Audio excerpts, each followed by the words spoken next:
He called my name like it was a life raft, and I swear to you, I felt his small fingers in the air before I even saw him.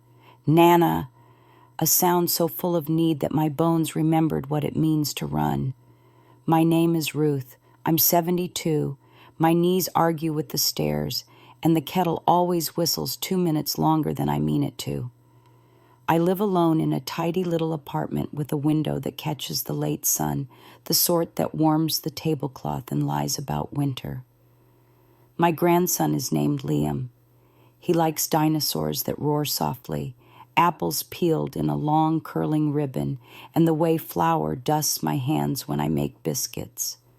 His mother, my daughter-in-law, is named Emma.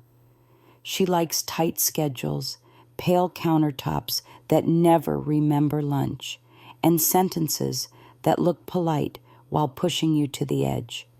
I used to think we were learning each other. Then, 3 weeks ago, she stood in my doorway with her cardigan the color of frost and said, "Ruth, this isn't working. You're confusing him. You won't be seeing him for a while." I thought I had misheard her because the stew on the stove was bubbling in that talkative way, and the world often distorts around comfort. But she put the words down carefully like heavy plates. "You won't be seeing him." I remember touching the wall, as if the paint could anchor me.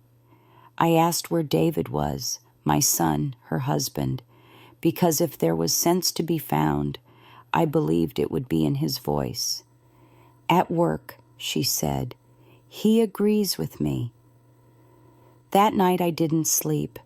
There are nights like that at my age. The dark peels itself into old layers and shows you every mistake you made in the right light to make it hurt. I reached for the old answering machine I never plug in anymore, wanting to hear some version of yesterday, wanting my husband's laugh from years ago, and found instead the last message Liam had left on my phone. "Nana, bring the blue truck, the one that goes fast." It was so ordinary that it split me open. The next day, because stubbornness has kept me alive longer than vitamins, I baked the biscuits anyway. I packed them in the tin with the dented lid, the one Liam says looks like a pirate coin, tucked in the blue truck, and took the bus to the park near their house.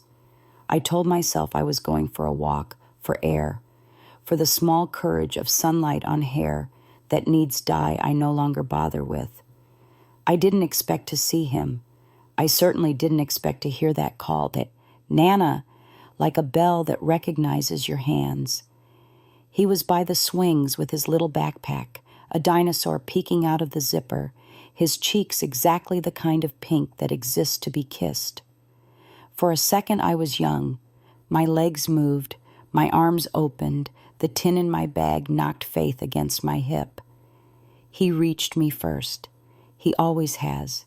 He pressed his face into my coat and made that sound children make when comfort fits them, half laugh, half sigh, and I felt the warmth of him through wool and history. Emma's voice cut across the grass like a blade. "Liam, come here, now." She walked fast, that cardigan again, white like a rule book. A couple of other mothers looked up and then away, the way people do when trouble might be catching. "You can't do this," she said to me softly, which is somehow worse than shouting. We were clear. I said I had baked him biscuits. I said it like a declaration of rights. She looked at the tin as if it might bite. "We are done with the sugary rewards for disobedience." "He's 4, I said. "He's 4, and he likes my biscuits." She reached for his hand. He didn't take it. He clung to my coat and made his body into that stubborn weight that only small children can invent. "Nana," he said again, but it was a different shape now, desperate, as if he had just learned that sometimes love is a door someone else keeps the key to. "Liam, enough." Her voice cracked. She crouched to his height. Honey, we've discussed this. Nana doesn't listen to Mommy's rules. When people don't listen, we don't see them. The words wobbled, heavy plates again. People at the benches pretended to study their phones. My knees trembled. I crouched too, and the sky spun because crouching is a negotiation with pain these days, but I wanted my face level with his. I'm listening to you, I told him. Always. Emma's eyes flashed. Don't undermine me. I am standing on the same ground as you, I said. That's not the same as undermining. My voice surprised me. It had steel in it, an old beam rediscovered in a house you thought would fall. She straightened, pulled out her phone, and for a terrible instant, I thought she would call the police. Not because I had done anything criminal, but because families know how to make law out of emotion. David is on his way, she said, tapping. He will explain this again. My son has my father's hands, broad, careful, more suited to fixing than breaking. He arrived in his work shirt, his tie slightly crooked, which nearly undid me because I remember teaching him to knot it when he was 13, his fingers all thumbs and impatience. He took in the scene like a man stepping onto a boat he doesn't realize is already untied. Mom, he said, and I knew from the way he said it that he had practiced the sentence that would follow. We asked you to give us space. The bedtime stories you tell him, they're too intense. I thought of the bedtime stories. They were about a brave rabbit who visits his grandmother whenever he misses her, because love makes long legs. I can make them boring, I said, nearly laughing from something like hysteria. I can make them about vegetables. It's not funny, Emma said. He cries for hours after seeing you. Transitions are hard. The therapist said. The therapist? I repeated, and I heard the older woman in me, the one the world calls out of touch. But I am not out of touch. I am in pain. David rubbed his temple, that old gesture of his that means he has run out of rope. Mom, maybe a month. Let us reset. No visits. We'll reassess. Liam made a sound I have never heard from him, a small, urgent howl, the kind a kettle might make if it could speak. He reached both hands to my cheeks and pressed my face between his palms, bringing me close as if he could physically keep me in his world. Don't go, he said. Please don't go. I could feel the eyes of the park on us. I could feel the clock behind my ribs.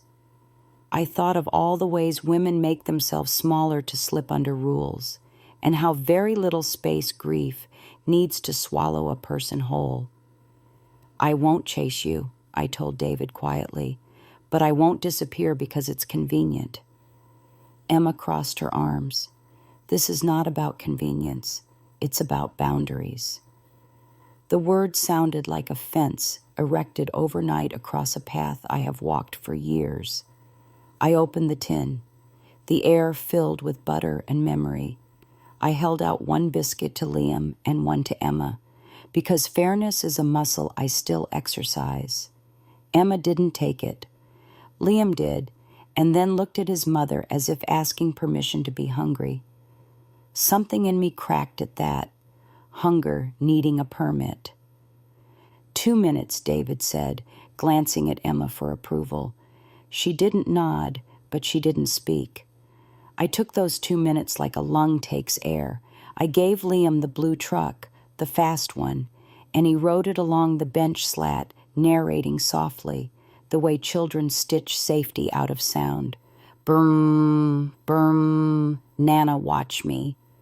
I watched him with everything I had left. When the 2 minutes were up, Emma's phone chimed like a gavel. Time, she said. Liam clutched the truck so hard his knuckles went white. Nana comes, he announced, and the way he said it made grammar irrelevant. No, Emma said, and then she added the sentence that will live in my walls. You won't be seeing her again. She tried to take the truck. Liam screamed, that thin, tearing sound. and the blue plastic flew from his hand, arced in a bright, stupid rainbow, and landed under the bench at a pair of shoes. A man bent, picked it up, and turned with a face I knew before I knew why. Mr. Halpern, their downstairs neighbor, a careful man with a careful dog. He held the truck out to me, not Emma. His mouth was an apology that hadn't chosen a side yet. Maybe, he said, surprising himself as much as the rest of us, maybe a grandmother who bakes is not the worst thing. It was a small sentence, but it landed with the weight of a verdict. Emma reached for Liam again, but he had gone quiet, that scary quiet children find when noise no longer brings rescue. He pressed his face to my coat and trembled. I could feel David's uncertainty like a weather change. "We'll talk tonight," he told Emma, and she looked at him as if the ground had just shifted under her rule book. She didn't answer me, didn't look at me. She gathered her son carefully but not gently, and I felt the absence of gentleness like a bruise forming. They walked away, David behind them, and I stood in the ordinary park with the extraordinary feeling that something had been decided without language. Liam turned once over Emma's shoulder and reached his arm toward me, fingers opening and closing, a drowning motion on dry land. Mr. Halpern cleared his throat. The dog looked at me with that steady canine pity. "Are you all right, Mrs. Ruth?" he asked. I wanted to say yes. I wanted to be the sort of woman who takes the bus home, puts the kettle on, and writes a list. Instead, I looked down at the blue truck in my hand, at the smear of biscuit butter on my thumb, at the small proof of love that would be considered evidence against me, and felt that strange, terrible calm that comes just before weather breaks. "I'm going to need a pen," I said, "and a good, honest memory." The park encounter haunted me through the night. When I finally closed my eyes, I could still feel Liam's small hands pressed against my cheeks, as if his touch had been stitched into my skin. The sentence Emma had hurled, "You won't be seeing her again," rang in my ears like a cruel lullaby. Sleep was a fragile thing, broken by every sound outside my window. A passing car, a door shutting down the hall, even the sigh of the radiator felt like reminders that the world went on while mine had been taken apart. The next morning, I tried to follow routine. At my age, routine is a lifeline. Boil water, 2 spoons of instant coffee, slice of toast. But the kitchen felt hollow. The clock ticked too loudly, and the chair across from me was so obviously empty that I set a second plate anyway, a silly act of denial. I even put a biscuit on it, one from the tin I hadn't managed to hand over. It grew stale on the porcelain, as if mocking my effort. I considered calling David. My son used to phone me nearly every evening when Liam was a baby. "Mom, is this rash normal?" Or, "Mom, how do you get peas soft enough?" I loved those calls, not just because he needed me, but because his voice carried warmth, trust. Now when I scrolled to his name on my phone, my thumb trembled. What if he didn't answer? Worse, what if he did, and spoke to me with that same rehearsed distance he had at the park? I placed the phone back down, face down, as if it had turned into something dangerous. That afternoon, I forced myself to leave the apartment. Walls close in when grief is given too much silence. I went to the little grocery store at the corner, where the cashier, Maria, always greets me with the same bright, "How's that grandson of yours?" This time, when the question came, my throat closed. I muttered something about him growing fast, grabbed a bag of apples, and hurried out before she could press further. The lie felt heavy in my pocket. On the way home, I passed the school playground where children's laughter rose like a tide. Each squeal, each giggle felt like a knife and a balm at once. I stopped at the fence, pretending to fix the strap of my bag, just to listen. There was no sign of Liam. Of course not, he's too young for school yet. But I caught myself scanning every small face anyway, desperate for his eyes, his voice, even his stubborn pout. Mothers stood chatting in pairs, their strollers clustered like boats in a harbor. I stood apart, a solitary figure who once belonged to such a shore, but had long been pushed back out to sea. That evening, David finally called. My hand shook so badly, I nearly dropped the phone before answering. "Mom," he said, his voice soft but taut, like a rope about to fray. "I wanted to check on you." Relief surged through me, but it was fleeting. "I'm surviving," I said carefully. "And Liam?" There was a pause long enough to crush me.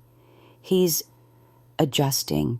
He asks for you, of course, but Emma thinks space is best."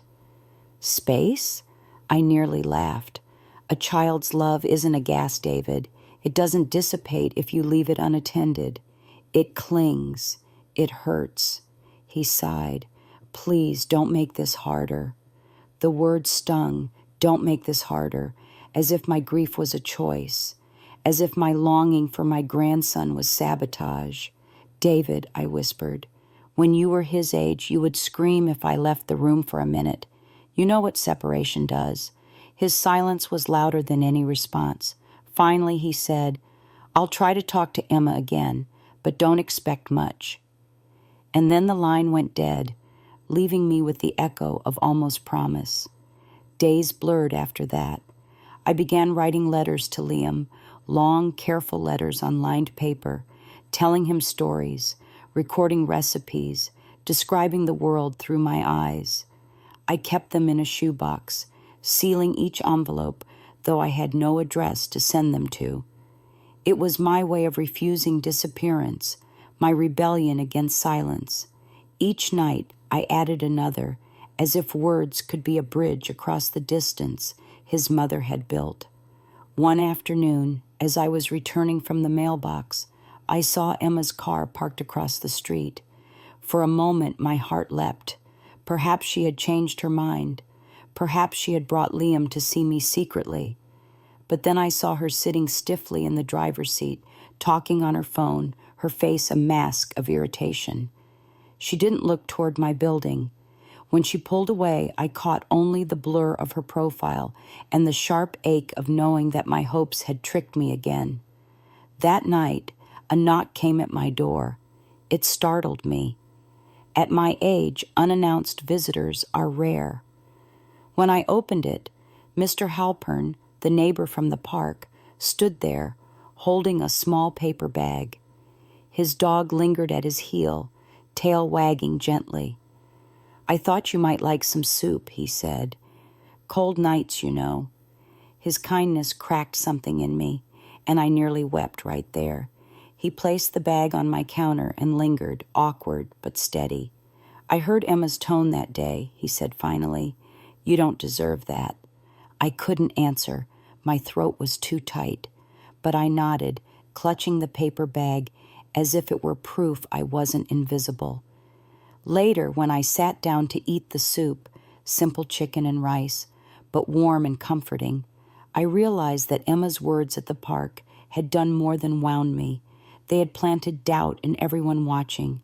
But Mr. Halpern, by stepping forward, had cracked her wall just slightly. And cracks, I know from a lifetime of kitchens and weathered houses, are where the light begins to seep through. I don't know what tomorrow will bring, but I know this. I will not let Liam's voice fade from my memory. I will keep writing, keep baking, keep standing where love insists I belong.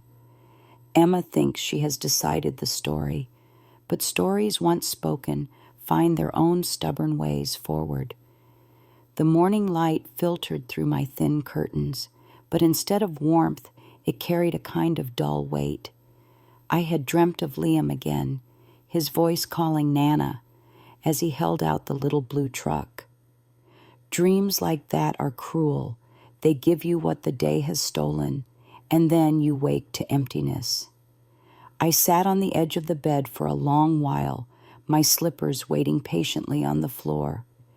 Even slipping my feet into them felt like an act of defiance, a way of telling myself, keep moving. I made tea instead of coffee that morning, hoping something gentler would soothe the restless ache inside me. The kettle whistled as if nothing in the world was broken, and I stood watching the steam curl like a spirit trying to escape. My small apartment smelled faintly of lavender from the sachets I keep in my drawers, a poor disguise for loneliness. On the table lay the shoebox filled with letters I had written to Liam. I opened it, lifted the top one, and read aloud quietly.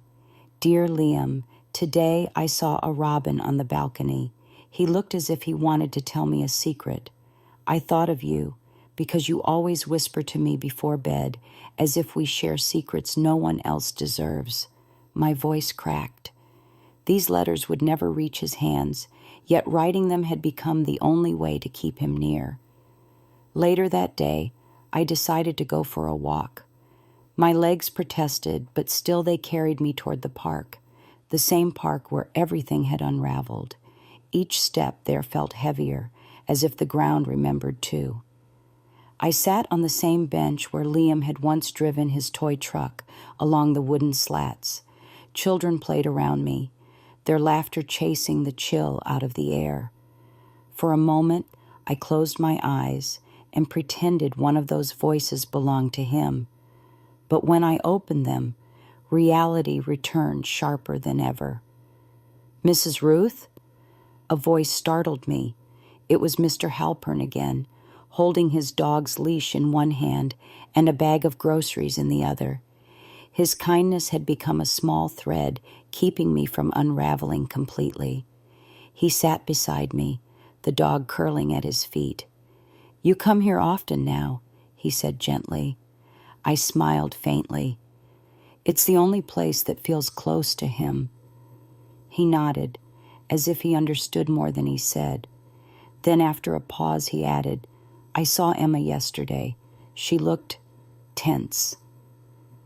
His words lingered, opening a space I dared not step into. But inside me, a flicker of hope whispered, maybe not everything is settled in her favor. When I returned home, I found an envelope slipped under my door. My hand shook as I picked it up. For an instant, I believed it might be from David, perhaps even from Liam with scribbled crayons. But the handwriting was neat, formal. It was from Emma. Ruth, it began, please respect our wishes. Liam needs stability. We cannot allow unscheduled meetings. If you continue showing up, we will take further steps. My knees nearly gave way. Further steps. The phrase felt like a trap door opening beneath me. What did she mean? Legal action? A restraining order? The thought of being treated as a danger to my own grandson chilled me more than winter ever could. I sat down, the letter trembling in my lap. For the first time, anger rose sharper than sorrow. I had raised David with every ounce of love, worked double shifts after his father died, carried both burden and blessing alone. And now I was being painted as harmful. The injustice lit something fierce inside me. I pressed the letter flat on the table, smoothed it with my palm, and whispered, no, I will not be erased. That night, I picked up the phone and dialed David. It rang and rang until his voicemail answered. I left a message, my voice steady despite the storm in me. David, this is your mother. I received Emma's letter. I need to hear from you, not through her. Remember who held you through fevers, who stayed awake when you were afraid of thunder. I am not a stranger. Call me back. I hung up and stared at the silent phone, daring it to ring. The next day, Maria from the grocery store stopped me. You look tired, she said kindly. I tried to wave it off, but she pressed a carton of milk into my hand and added softly, I hope your grandson is well. The world doesn't realize how a simple sentence can break a heart. I nodded quickly and hurried out, tears stinging my eyes. That evening at last, my phone buzzed. It was David. My hand shook so badly I almost dropped it. "Mom," he began, his voice weary. "I know about the letter. Please don't be upset." I nearly laughed bitterly. "How could I not be upset? Your wife is treating me as if I'm a danger." Silence. Then he said, "Emma just wants what's best. Liam cries for you constantly, and it makes transitions hard. The therapist said minimizing contact helps." "A therapist doesn't know the bond between a grandmother and her grandson," I snapped, surprising even myself with the sharpness. "Do you remember your own grandmother?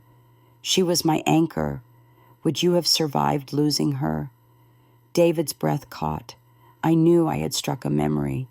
His grandmother, my mother, had been his safe haven. After a pause, he whispered, "I don't know what to do." In that fragile crack, I pressed harder. "Then let me help. Don't cut me away. Cutting love never makes wounds heal. It deepens them." He didn't answer, but he didn't hang up either. The silence stretched, thick with all the words unspoken between us. Finally he murmured, "I'll think about it," before the line went dead. That night, for the first time in weeks, I slept without nightmares. Not peacefully, but with a strange, defiant calm. Because maybe, just maybe, the story wasn't finished. The days after David's call were thick with waiting. Each morning I woke with the same question pulsing in my chest. Will he call again? My eyes darted to the phone more often than to the clock, as though time itself had become less important than a single ring. But silence has a way of stretching, of making itself at home inside your walls. I filled that silence with small acts, sweeping the floor, polishing the same picture frame again and again, baking bread I barely ate. All the while, my mind replayed his words, "I'll think about it." Thinking, I knew, was a double-edged promise. It could mean he was leaning toward me, or it could mean he was searching for the courage to cut me out completely. And in that waiting, my heart lived between hope and dread. One afternoon, the shoebox of letters to Liam toppled from the table as I was dusting. Envelopes spilled like fallen leaves across the floor. I bent to gather them, and one caught my eye. On the front I had written, "For when you're old enough to understand." I opened it and read what I had forgotten I wrote. "Love is not a visitor, Liam. Love lives in your bones, even when people try to lock doors. Remember, I am always inside you." I clutched the page to my chest and wept until my breath rattled. The words felt less like a message for him and more like a plea to myself. The following morning, there was a knock at my door. My heart leapt. I imagined David, maybe even Liam, hiding behind his legs, a surprise reunion.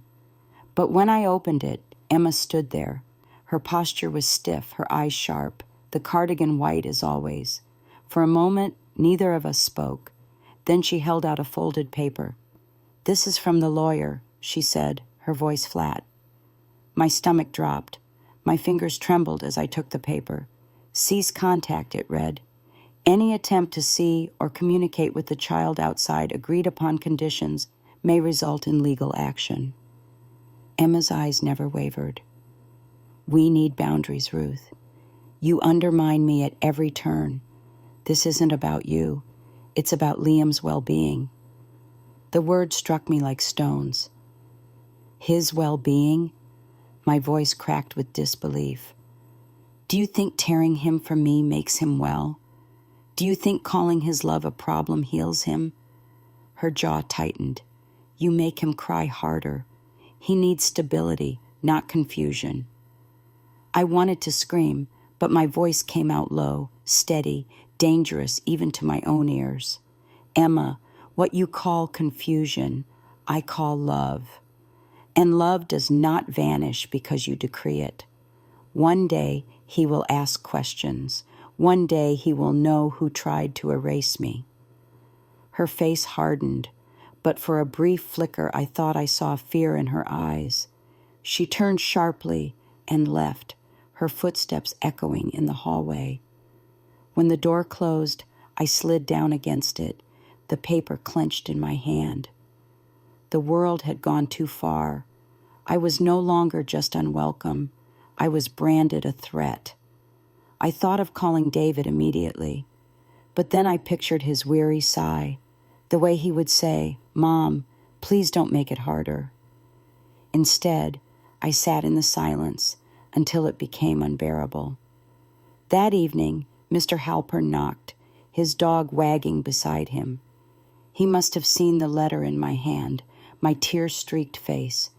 Without a word, he stepped inside and sat across from me. "Tell me," he said simply, and so I did.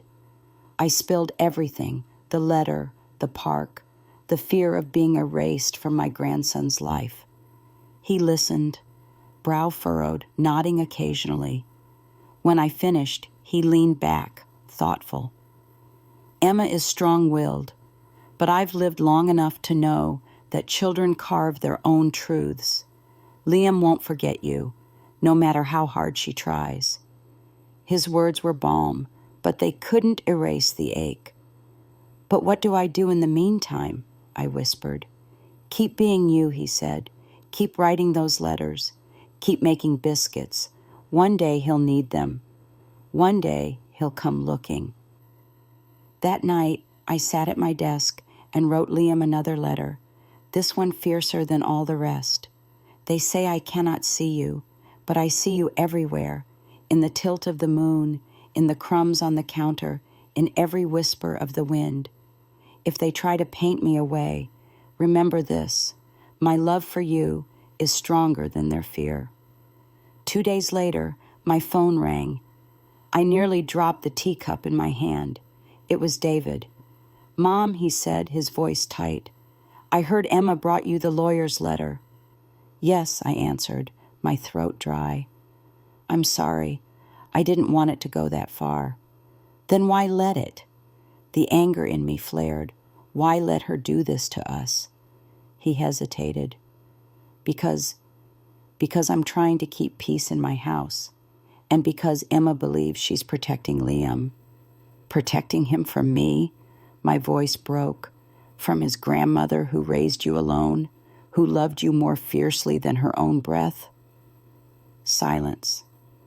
Then faintly David said, "I don't want to lose you either." The line trembled with all the things neither of us could fix. That night I couldn't sleep again.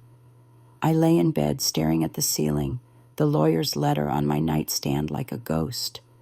I thought about storms, how they tear roofs and scatter branches, but also how they eventually pass, leaving behind a clearer sky. Maybe this was my storm. Maybe the light would come after. But I knew one thing with unshakable certainty. I would not surrender, because Liam had called for me, because his little hands had held my face and begged me not to go. That love was my proof, my anchor, my battle cry. And even if the world branded me a nuisance, even if Emma painted me as dangerous, I would endure for him. The lawyer's letter never left my table. It sat there like a brick on my chest, even when I tried to ignore it.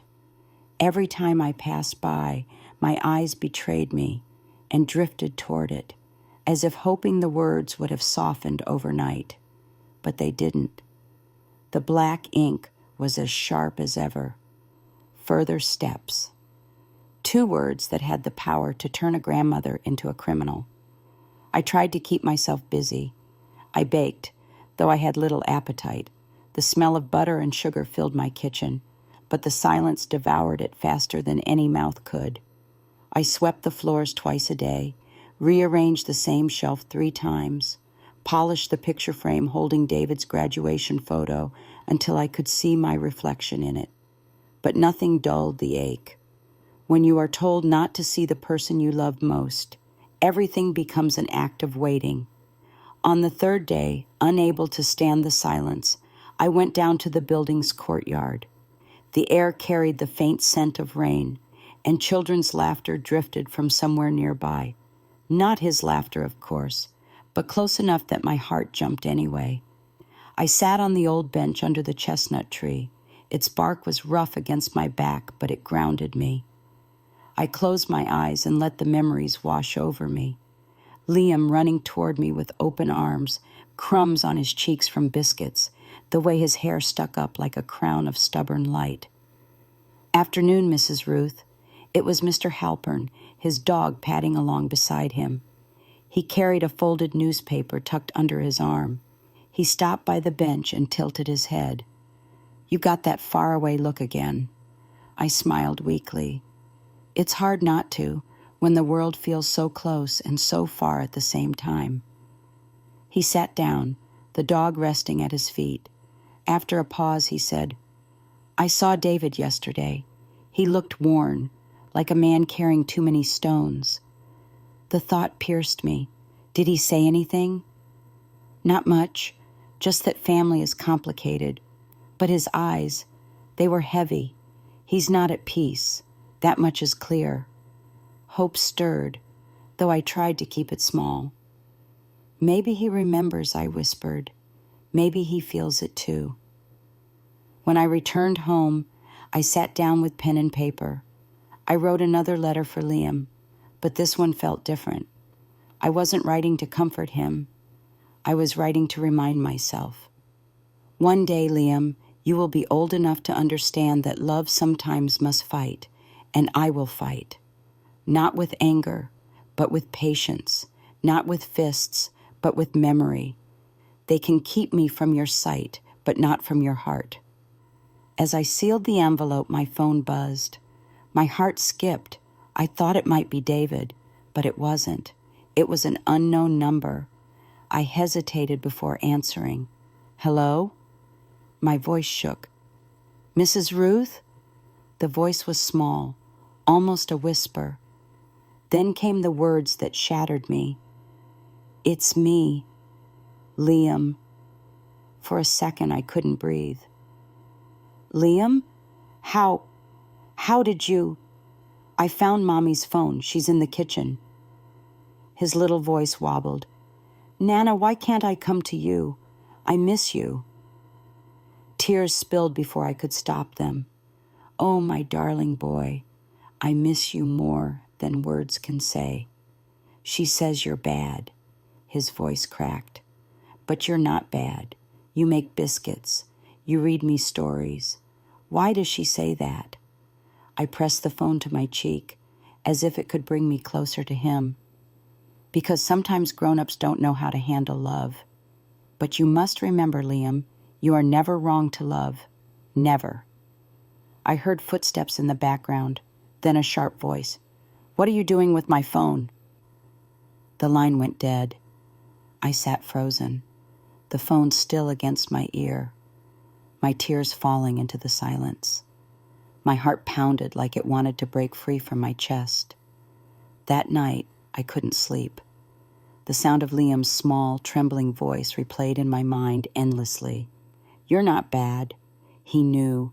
He understood more than they thought he did, and that gave me strength. The next morning, David called. His voice was tight, hurried. "Mom, did Liam call you last night?" "Yes," I admitted, my voice steady. "He did, and he told me the truth." David sighed deeply, the sound of a man caught between two walls closing in. "Emma was furious. She thinks you encouraged him somehow." I almost laughed bitterly. "Encouraged him? He's a child. He reached out because he needs me. Because love doesn't vanish just because someone orders it to." Silence. Then softly, David said, "I know." The words stunned me. Just two little words, but they lit a fire inside my chest. "Then don't let her erase me," I begged. "Don't let him grow up thinking love is a mistake." David didn't answer right away. I could hear his breathing, the weight of his struggle.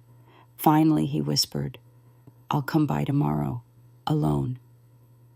When the call ended, I sat trembling, half with fear, half with hope. Tomorrow could mean another heartbreak, another goodbye, or it could mean the crack in Emma's wall was finally widening. Either way, I knew one thing. Liam's call had changed everything. His voice had reminded me why I could not surrender. The fight was not only mine anymore, it was his too. And together, even separated, we were stronger than Emma's rules. The night before David's visit felt endless. I lay in bed staring at the ceiling, listening to the faint hum of the refrigerator and the tick of the old clock on the wall. Each sound felt louder than usual, like the house itself was holding its breath. I imagined 100 different versions of tomorrow. David storming in with anger, David breaking down in tears, David silently handing me another letter from Emma. My mind twisted them into nightmares until the hours bled together. At dawn, I gave up on sleep. I shuffled into the kitchen and set water to boil. The kettle's whistle pierced the quiet, reminding me of mornings long ago when David was small and I would hum to him while making porridge. He would sit at the table, swinging his legs, asking questions about everything, why the sun rises, why birds sing, why biscuits taste better at Nana's. Now he was a man with burdens written into his voice, yet still my child, always my child. I decided to prepare for his visit the only way I knew, with food. I baked a fresh batch of biscuits, kneading the dough slowly, deliberately, as if every press of my fingers was a prayer. The kitchen filled with warmth, and for a moment I imagined Liam running in, eyes wide, demanding the first taste. The ache of his absence settled deep in my bones, but I pushed forward. If David walked through that door, I wanted him to be reminded of home, of love, of what we used to be. By afternoon, I was restless. I paced the apartment, adjusted the curtains, straightened the cushions. Every sound in the hallway made me jump. Finally, around 4, there was a knock. My hands trembled as I opened the door. It was David. He looked older than the last time I'd seen him, lines etched into his forehead, dark circles under his eyes. He wasn't wearing a tie today, just a rumpled shirt. For a moment, we simply stared at each other. "Hi, Mom," he said quietly. "Come in," I managed, stepping aside. He entered cautiously, as though afraid of ghosts. His eyes drifted around the apartment, landing briefly on the shoebox of letters on the table, on the biscuits cooling on the counter, on the photo of him at his graduation. I saw the flicker of recognition in his eyes, memories tugging at him. I poured him tea, placed the plate of biscuits between us. He sat heavily, his hands clasped, his shoulders tight. "Emma doesn't know I'm here," he said finally. I nodded. I suspected as much. He rubbed his temples. She's convinced you're undermining her. She thinks Liam clings to you because you make him dependent. She believes it's damaging." I leaned forward, my voice trembling but firm. "Clinging is what children do when they feel safe. Do you remember how you clung to me when your father died? Was that damaging, or was it survival?" His eyes closed for a moment, pained. "I remember." The silence stretched. Then he said softly, "Liam cries for you every night." My breath caught. The image of my grandson sobbing into his pillow broke me open. "Then how can you let this continue?" David's eyes filled with tears, though he tried to blink them away. "Because Emma is relentless. If I push too hard, she'll..." He trailed off. "She'll what?" I pressed. She'll take him and leave. His voice cracked. And then I'll lose both of you. The word stunned me. My son was trapped too, caught in Emma's grip, torn between his mother and his wife. For the first time, I saw his fear clearly. I reached across the table, placing my hand over his. David, love shouldn't cost this much. You shouldn't have to choose between your wife and your mother, and Liam shouldn't be punished for loving me. He squeezed my hand, his voice barely above a whisper. I don't know how to fix it. Start by remembering who you are, I said firmly. You are my son. You are Liam's father. And you have the power to decide what love looks like in your home. Tears slid down his face. He quickly brushed them away, ashamed. I'm so tired, he admitted. I pushed the plate toward him. Eat a biscuit. Sometimes strength comes from small things. He picked one up, stared at it for a long moment, then bit into it. The familiar taste must have pulled something loose in him because his shoulders sagged, and he let out a long, shuddering breath. For a while we sat in silence, sipping tea, the weight between us both unbearable and healing. When he finally stood to leave, he hugged me. Not the polite, distant embrace of recent years, but a true hug, tight, lingering, like the boy who once needed me to keep the monsters away. I'll find a way, he whispered against my hair. I promise. When the door closed behind him, I sank into the chair, exhausted but filled with a strange, fragile hope. The storm was still raging, but maybe, just maybe, the clouds were beginning to break. That night, I wrote another letter for Liam. This one I sealed with trembling hands. Today your father remembered. He remembered the taste of home, the strength of love, the truth of who we are. Hold on, my darling boy. The walls are cracking. Light will find us. And for the first time in weeks, I slept without fear. The morning after David's visit felt different. The air itself seemed lighter, as though some invisible weight had shifted. I moved slowly around the apartment, touching things absent-mindedly. My teacup, the curtains, the shoebox of letters, as if they too needed to feel the echo of my son's embrace. He had promised me something, not with paperwork or certainty, but with the tremble in his voice and the strength of his arms around me. That promise carried me through the day like a lantern in fog. But hope is fragile, and fear always lurks close behind it. I kept asking myself, what if Emma discovers he came here? What if his promise breaks under her anger? The thought of him suffering in silence gnawed at me. My son was no longer the boy I could protect with a lullaby. He was a man trapped between loyalty and love, between his wife and his mother. And Liam, innocent Liam, was caught in the middle. That afternoon, I went to the market. The stalls overflowed with apples, pears, and late summer plums. I bought a small basket of apples, remembering how Liam loved them peeled into one long ribbon. The memory made me smile, then ache. As I walked home, I passed the park again. The swings creaked, children laughed, and for a brief, painful heartbeat, I thought I heard his voice. I stopped, clutching the bag tighter. It wasn't him, but the longing was so sharp that tears pricked my eyes anyway. Back in the building, I met Maria, the grocery cashier, carrying her own shopping. She glanced at me kindly. "Any news about your grandson?" she asked. Her tone was careful, as though she knew the question might wound. I forced a smile. "Not yet, but I'm holding on."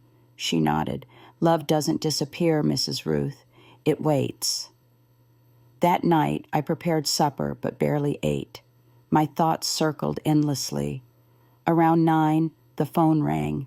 My heart jumped. I thought it might be David again, but when I answered, it was Emma. Her voice was cold, clipped. "Ruth, I know David came to see you." My stomach dropped. "Emma," she cut me off. "You're making things worse.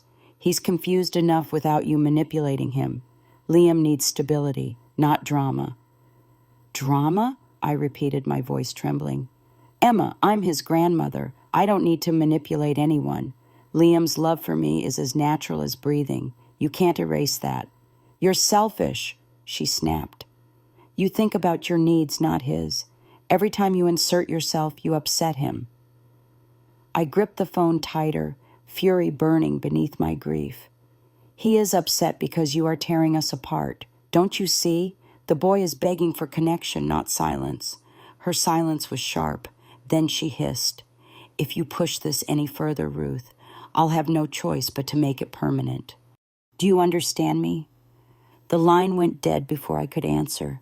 I sank into the chair, shaking. Permanent. The word echoed like thunder in my chest.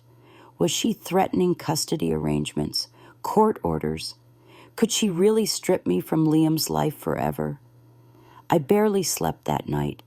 Each time I closed my eyes, I saw Liam reaching for me at the park, his fingers opening and closing in that drowning motion. I heard his small voice whisper, "You're not bad." And Emma's threat twisted like a knife.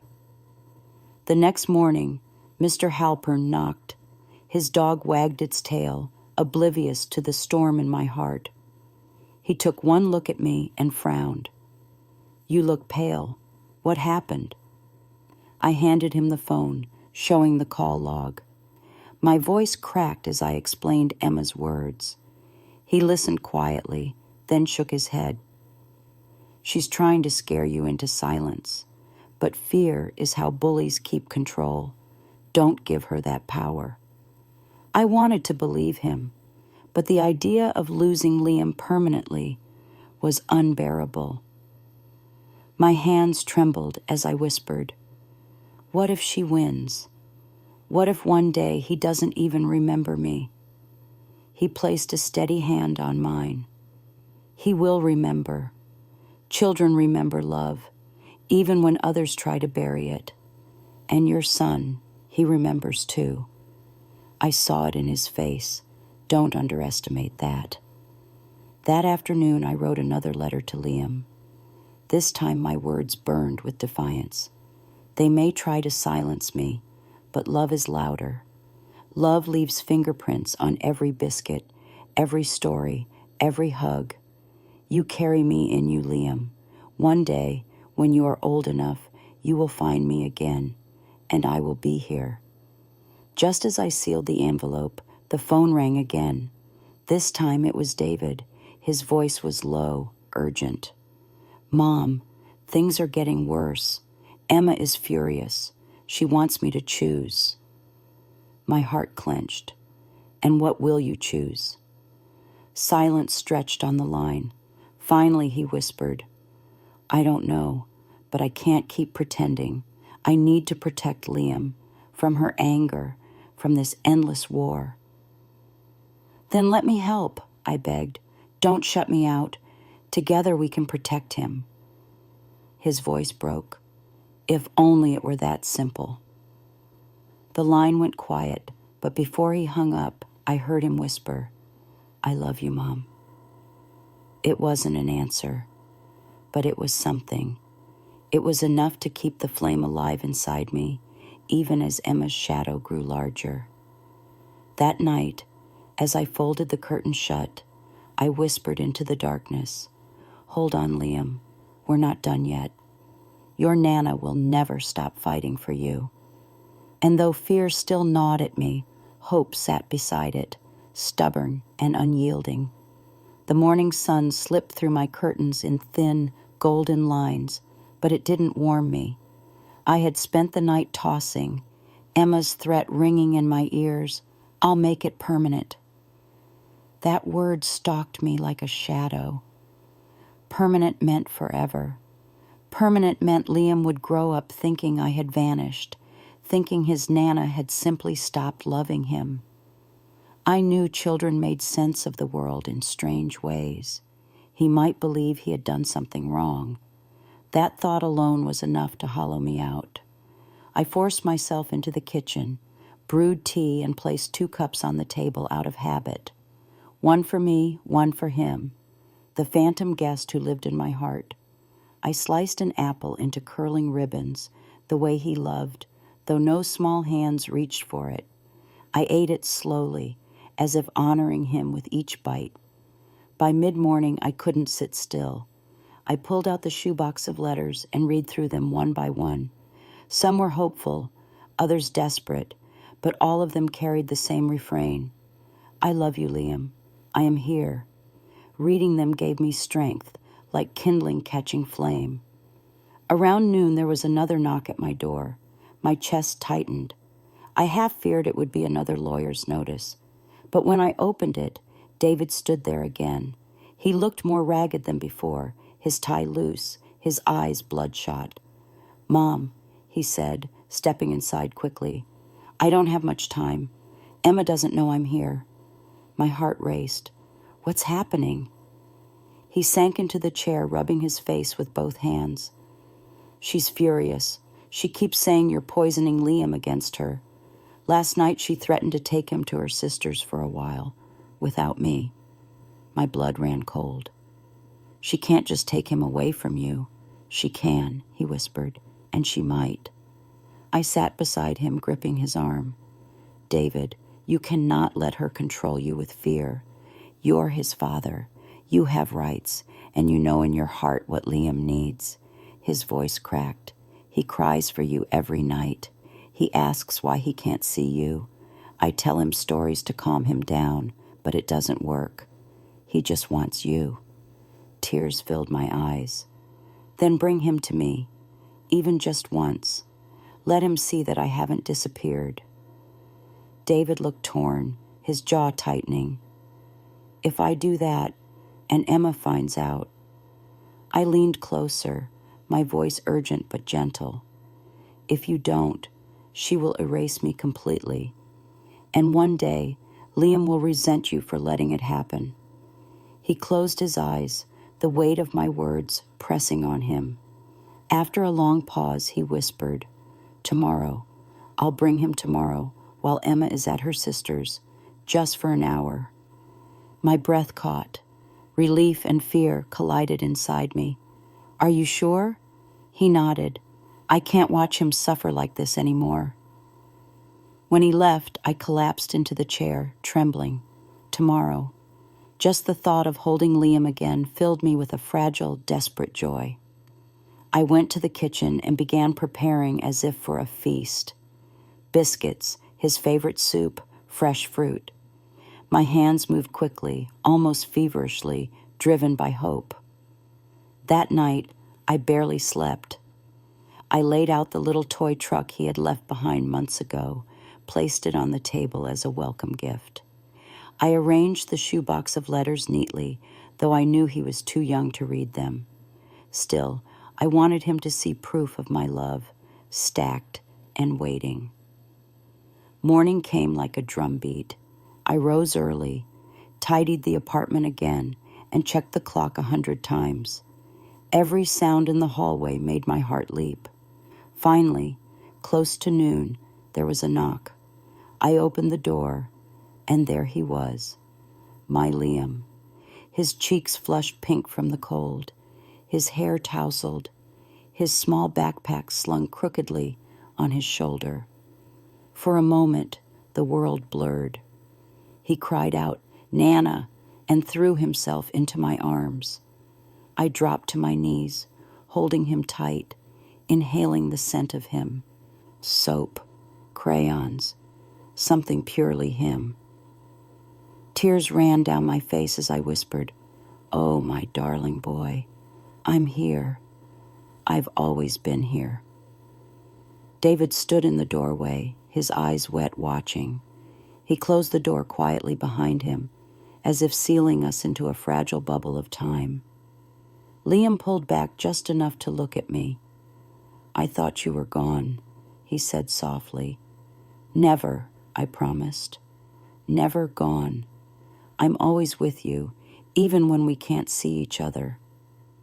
He reached into his backpack and pulled out a crumpled piece of paper, a shaky drawing of a house with 3 figures inside, one tall, one medium, one small.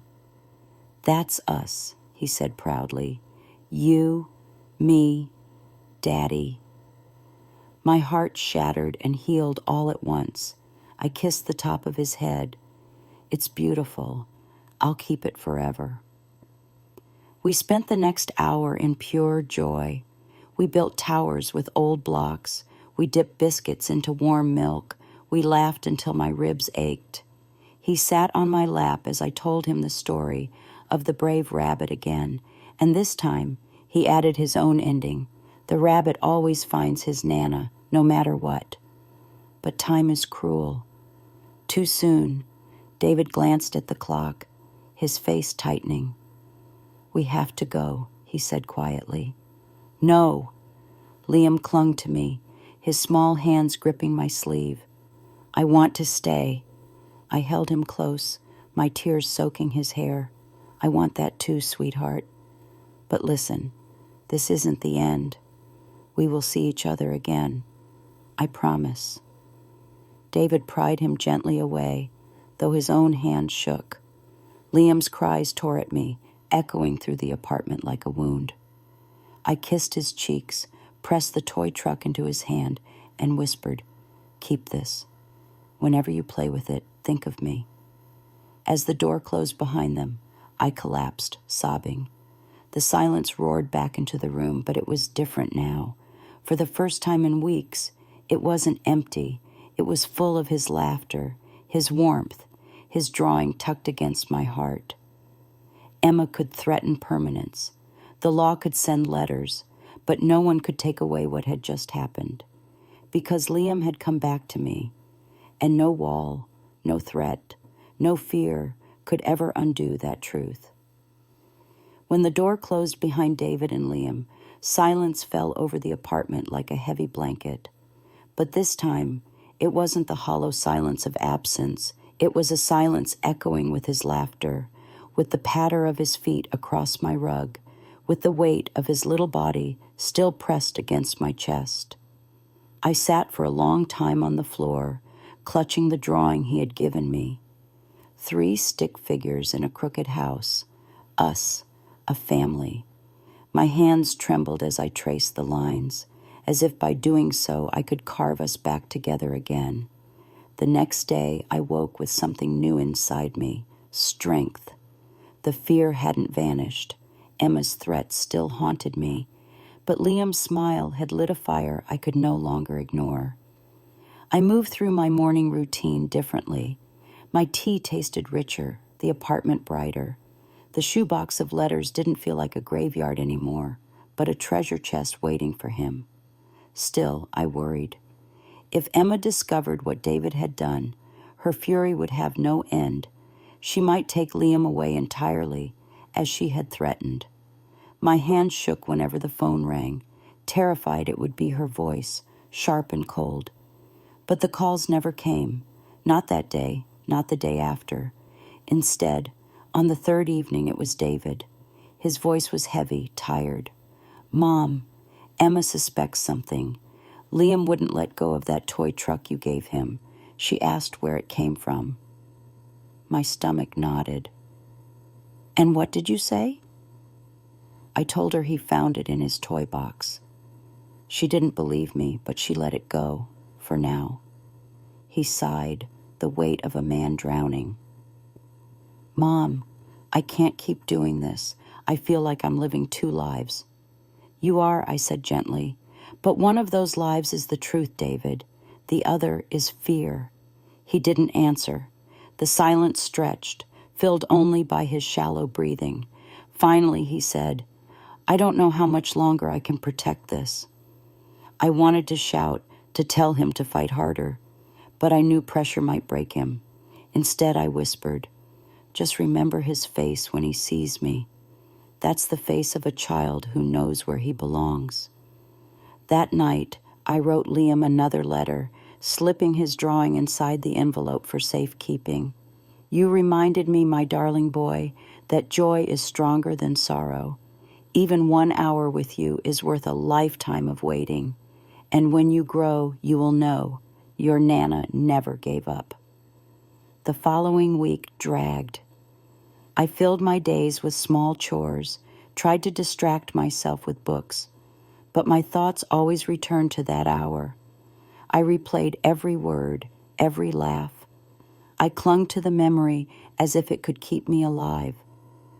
Then one morning, there was a knock at my door. My heart stopped. When I opened it, Emma stood there. No cardigan this time, just a dark coat, her arms crossed, her eyes blazing. "We need to talk," she said, stepping inside without waiting. I froze. My apartment, once safe, felt invaded.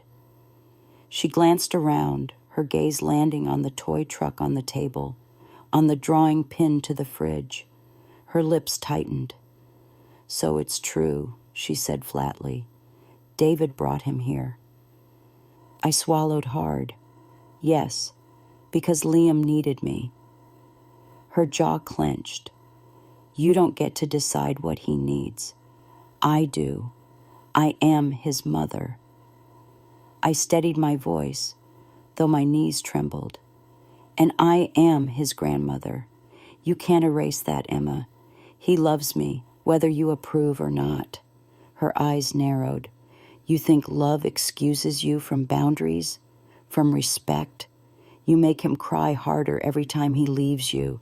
You make my job impossible." "You mistake love for harm," I shot back. "He cries because he's torn apart, because you're forcing him to believe love is wrong." Her voice cracked sharp as glass. "He is my son. I will not have you interfere." I stood taller, surprising even myself. "He is your son, yes, but he is also my grandson. He carries my blood, my stories, my history. And one day, when he is old enough, he will ask why you tried to keep me from him. What answer will you give then?" For a moment, her mask slipped. I saw doubt flicker in her eyes, fear buried under anger, but she recovered quickly. "If this continues, I will take legal action. You won't see him again." The words stung, but I didn't flinch. "You can try to build walls, Emma, but love is stronger. He will climb them. He already has." She turned on her heel, storming out. The door slammed, the sound vibrating through the walls. I sank into my chair, shaking from head to toe. Later that night, the phone rang again. David's voice was hushed. "Mom, she knows. She confronted you, didn't she?" "Yes." A long silence. Then he whispered, "I don't know what's going to happen now." I pressed the phone to my ear, closing my eyes. "Whatever happens, remember this. Liam knows the truth. He knows who I am. He will never forget." For the first time, David didn't argue. He just said, "I love you, Mom," before hanging up.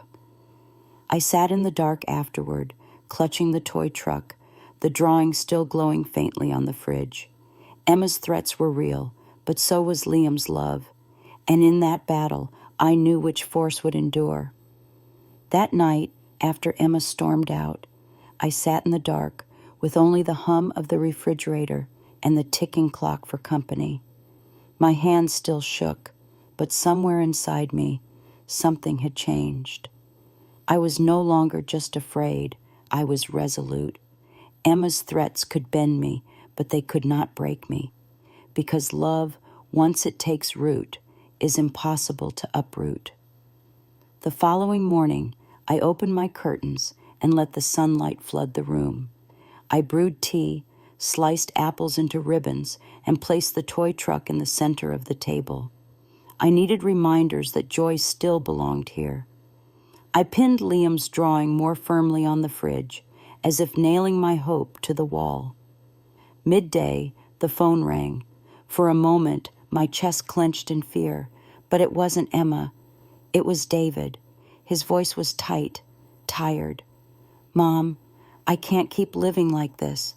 Last night, Emma threatened to take Liam away permanently.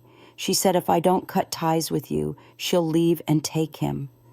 I closed my eyes, steadying myself. David, listen to me. If you let her do this, Liam will grow up with a hole in his heart. He will search for me, for you, for the truth. And he will ask why his father didn't protect the bond that gave him comfort. His voice cracked. I know, but I'm so afraid of losing him completely. You won't, I said firmly, because love leaves traces. He already knows. He already feels it. The silence on the line stretched. Then he whispered, She's demanding I choose today between you and her. My breath caught. And what will you choose? His answer came like a tremor. I'll choose Liam, always Liam. That means I'll choose you too, because you are part of him. Tears spilled down my cheeks. Oh, David. That evening, I heard a knock at my door. My heart raced as I opened it. There stood David holding Liam's hand. Emma wasn't with them. Liam's eyes lit up when he saw me. Nana, he shouted, racing into my arms. I scooped him up, breathing in the scent of crayons and soap, pressing my cheek to his warm skin. David stepped inside, his face pale but determined. I told her I won't cut you out. I told her this is not negotiable. If she wants to leave, that's her choice. But Liam deserves both his mother and his grandmother. I stared at him, stunned by his courage. And what did she say? He swallowed hard. She cried. She screamed. She said I betrayed her. But in the end, she packed a bag and went to her sister's. I don't know if she'll come back. I held Liam tighter, my heart aching for all of us. You've done the hardest thing, David. You chose truth. We sat together that night, the three of us around my small kitchen table. I served biscuits and soup, and for a few hours the world outside didn't exist. Liam chattered happily, telling me about his favorite dinosaur, about a bird he saw on the windowsill. His laughter filled every crack in my heart. When he finally grew sleepy, curling up on my lap, I looked at David. Whatever happens with Emma, promise me one thing. Never let him doubt his worth. Never let him believe love is wrong. David nodded, his eyes wet. I promise. Later, when they left, I kissed Liam's forehead and whispered, This is not goodbye. This is the beginning. He clutched his toy truck and smiled sleepily. The rabbit always finds his Nana, he murmured, echoing the story I had told him so many times. After they were gone, I sat in the quiet, my heart both heavy and light. Heavy because battles still lay ahead, Emma's anger, perhaps even court. Light because the bond had been proven unbreakable. I turned to the camera of my own thoughts, to the invisible audience I imagine when I speak aloud to the walls of my little apartment, and I said, Did you like my story? From which city are you watching? Tell me, do you believe love can survive any wall, any distance, any threat? Subscribe to my channel if you want to hear more stories like mine, because we, the forgotten ones, still have voices, and our voices matter. Then I closed the curtains for the night, a smile tugging at my lips, because no matter how dark the storm, Liam's love was my sunrise, and nothing could take that away.